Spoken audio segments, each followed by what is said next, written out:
SIM card reader in the Ipad1. Here's a look at our replacement part. You can find this part as well as all tools required for this repair on our website, gadgetmenders.com. Here's a list of reasons why you would be replacing the SIM card reader. We cannot guarantee that any specific issue will be fixed following the replacement of this part. For step-by-step instructions on how to remove the screen and get access to the SIM card reader, please see our screen replacement tutorial. We'll begin by removing the SIM tray.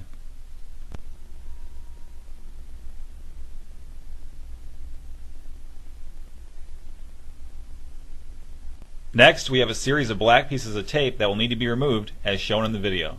It's recommended that you replace the tape in these areas following the installation of the new part, so try to keep them intact. If necessary, however, it's fine to use standard electrical tape.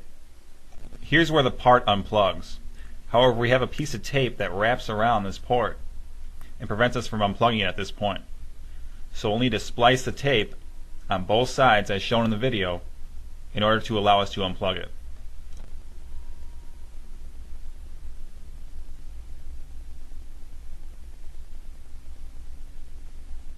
After having spliced the tape, we'll be able to unplug the cable from the port as shown in the video.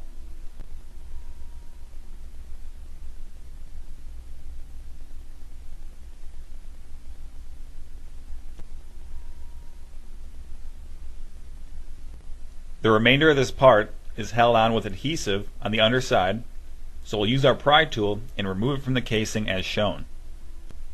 We'll need to remove this final strip of tape, which wasn't able to be removed prior because it extends underneath of the cable. So we'll fold the cable back as shown and peel it out from the casing. While prying this area, be sure to only remove the part of the cable. Do not pry on the platform that sits beneath this cable, which you'll see in a moment when we remove the part entirely.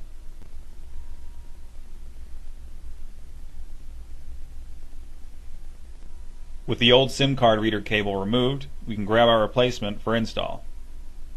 Make note of the two plastic notches that will allow us to align this cable properly on the base. Watch here as we demonstrate how to fold your replacement cable and prep it for install.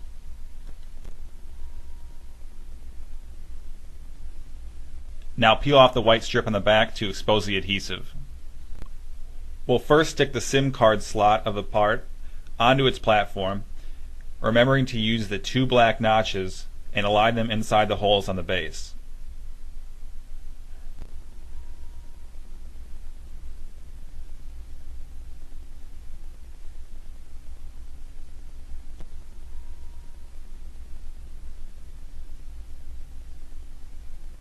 When you feel you have the area properly aligned, insert the SIM tray for confirmation. Our next step will be to plug the connector into its port on the logic board. When it's positioned correctly over the plug, it should snap right in.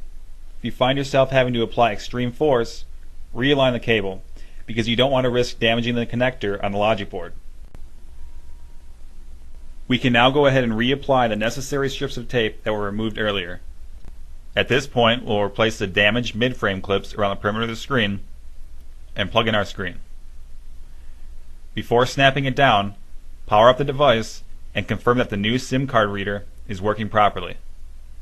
If not, perhaps it's not plugged in all the way or it's misaligned. Finally, we'll go ahead and snap our screen back into place. Remember that you can find a step-by-step tutorial on how to both remove and reinstall the screen by watching our screen replacement tutorial. Hopefully you found this tutorial to be helpful. You can find all the parts and tools required for this repair and many others on our website, gadgetmenders.com.